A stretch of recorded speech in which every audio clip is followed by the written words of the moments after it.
हरि शरणम गच्छामि। चौथा अध्याय, महर्षि व्यास का असंतोष। व्यास जी कहते हैं, उस दीर्घकालीन सत्र में सम्मिलित हुए मुनियों में विद्या वयोवृद्ध कुलपति ऋग्वेदी सौनक जी ने सूत जी की पूर्वोक्त बात सुनकर उनकी प्रशंसा की और कहा। सौनक जी बोले, सूत जी, आप वक्ताओं में श्रेष्ठ हैं तथा बड़े भाग्यशाली हैं। जो कथा भगवान श्री सुखदेव जी ने कही थी, वही भगवान की पुण्यमयी कथा कृपा करके आप हमें सुनाइए। वह कथा किस युग में, किस स्थान पर और किस कारण से हुई थी? मुनिवर श्री कृष्ण द्वैपायन ने किसकी प्रेरणा से इस परम हंसों की संहिता का निर्माण किया था? उनके पुत्र सुखदेव जी बड़े योगी, समदर्शी, भेदभाव रहित, संसार निद्रा से जगे एवं निरंतर एकमात्र परमात्मा में ही स्थित रहते हैं। वे छिपे रहने के कारण मूढ़ से प्रतीत होते हैं। व्यास जी जब संन्यास के लिए वन की ओर जाते हुए अपने पुत्र का पीछा कर रहे थे, उस समय जल में स्नान करने वाली स्त्रियों ने नंगे सुखदेव को देखकर तो वस्त्र धारण नहीं किया, परंतु वस्त्र पहने हुए व्यास जी को देखकर लज्जा से कपड़े पहन लिए थे।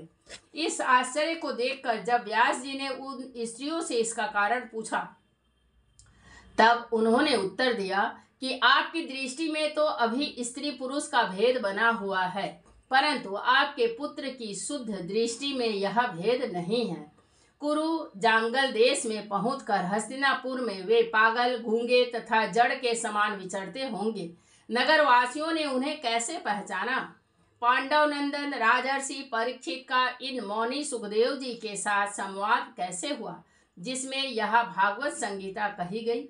महाभाग, श्री सुखदेव जी तो गृहस्थों के घरों को तीर्थ स्वरूप बना देने के लिए उतनी ही देर उनके दरवाजे पर रहते हैं जितनी देर में एक गाय दूही जाती है। सूत जी, हमने सुना है कि अभिमन्यु नंदन परीक्षित भगवान के बड़े प्रेमी भक्त थे। उनके अत्यंत आश्चर्यमय जन्म और कर्मों का भी वर्णन कीजिए। वे तो पांडव वंश के गौरव बढ़ाने वाले सम्राट थे। वे भला किस कारण से साम्राज्य लक्ष्मी का परित्याग करके गंगा तट पर मृत्यु पर्यंत अनशन का व्रत लेकर बैठे थे? शत्रुगण अपने भले के लिए बहुत सा धन लाकर उनके चरण रखने की चौकी को नमस्कार करते थे। वे एक वीर युवक थे। उन्होंने उस दुस्तेज लक्ष्मी को अपने प्राणों के साथ भला क्यों त्याग देने की इच्छा की? जिन लोगों का जीवन भगवान के आश्रित हैं, वे तो संसार के परम कल्याण, अभ्युदय और समृद्धि के लिए ही जीवन धारण करते हैं। उसमें उनका अपना कोई स्वार्थ नहीं होता। उनका शरीर तो दूसरों के हित के लिए था। उन्होंने विरक्त होकर उसका परित्याग क्यों किया? वेदवाणी को छोड़कर अन्य समस्त शास्त्रों के आप पारदर्शी विद्वान हैं।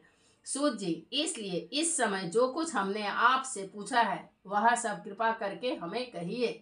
सूत जी ने कहा, इस वर्तमान चतुर्युगी के तीसरे युग द्वापर में महर्षि पराशर के द्वारा वसु कन्या सत्यवती के गर्भ से भगवान के कला अवतार योगी राज व्यास जी का जन्म हुआ।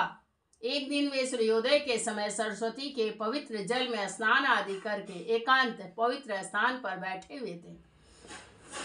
महर्षि भूत और भविष्य को जानते थे। उनकी दृष्टि अचूक थी। उन्होंने देखा कि जिसको लोग जान नहीं पाते, ऐसे समय के फेर से प्रत्येक युग में धर्म संकरता और उसके प्रभाव से भौतिक वस्तुओं की भी शक्ति का ह्रास होता रहता है। संसार के लोग श्रद्धाहीन और शक्ति रहित हो जाते हैं। उनकी बुद्धि कर्तव्य का ठीक ठीक निर्णय नहीं कर पाती और आयु भी कम हो जाती है। लोगों की इस भाग्यहीनता को देखकर उन मुनीश्वर ने अपनी दिव्य दृष्टि से समस्त वर्णों और आश्रमों का हित कैसे हो, इस पर विचार किया। उन्होंने सोचा कि वेदोक्त चातुर्होत्र कर्म लोगों का हृदय शुद्ध करने वाला है।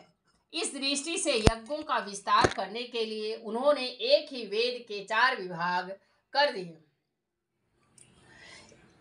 व्यास जी के द्वारा ऋक, यजु, साम और अथर्व, इन 4 वेदों का उद्धार पृथक्करण हुआ। इतिहास और पुराणों को 5वां वेद कहा जाता है। उनमें से ऋग्वेद के पैल, साम गान के विद्वान जैमिनी एवं यजुर्वेद के एकमात्र स्नातक वैशंपायन हुए। अथर्ववेद में प्रवीण हुए गरुड़ नंदन सुमंतो मुनि इतिहास और पुराणों के स्नातक मेरे पिता रोमहर्षण थे। इन पूर्वोक्त ऋषियों ने अपनी अपनी शाखा को और भी अनेक भागों में विभक्त कर दिया। इस प्रकार शिष्य प्रशिष्य और उनके शिष्यों द्वारा वेदों की बहुत सी शाखाएं बन गई। समझ वाले पुरुषों पर कृपा करके भगवान वेद व्यास ने इसलिए ऐसा विभाग कर दिया कि जिन लोगों का स्मरण शक्ति नहीं है या कम है वे भी वेदों को धारण कर सके। स्त्री, शूद्र और पतित द्विजाति तीनों ही वेद श्रवण के अधिकारी नहीं हैं। इसलिए वे कल्याणकारी शास्त्रोक्त कर्मों के आचरण में भूल कर बैठते हैं। अब इसके द्वारा उनका भी कल्याण हो जाए, यह सोचकर महामुनि व्यास जी ने बड़ी कृपा करके महाभारत इतिहास की रचना की। शौनक आदि ऋषियों, यद्यपि व्यास जी इस प्रकार अपनी पूरी शक्ति से सदा सर्वदा प्राणियों के कल्याण में ही लगे रहे, तथापि उनके हृदय को संतोष नहीं हुआ। उनका मन कुछ खिन्न सा हो गया। सरस्वती नदी के पवित्र तट पर एकांत में बैठकर धर्मवेत्ता व्यास जी मन ही मन विचार करते हुए इस प्रकार कहने लगे। मैंने निष्कपट भाव से ब्रह्मचर्य आदि व्रतों का पालन करते हुए वेद, गुरुजन और अग्नियों का सम्मान किया है और उनकी आज्ञा का पालन किया है। महाभारत की रचना के बहाने मैंने वेद के अर्थ को खोल दिया है।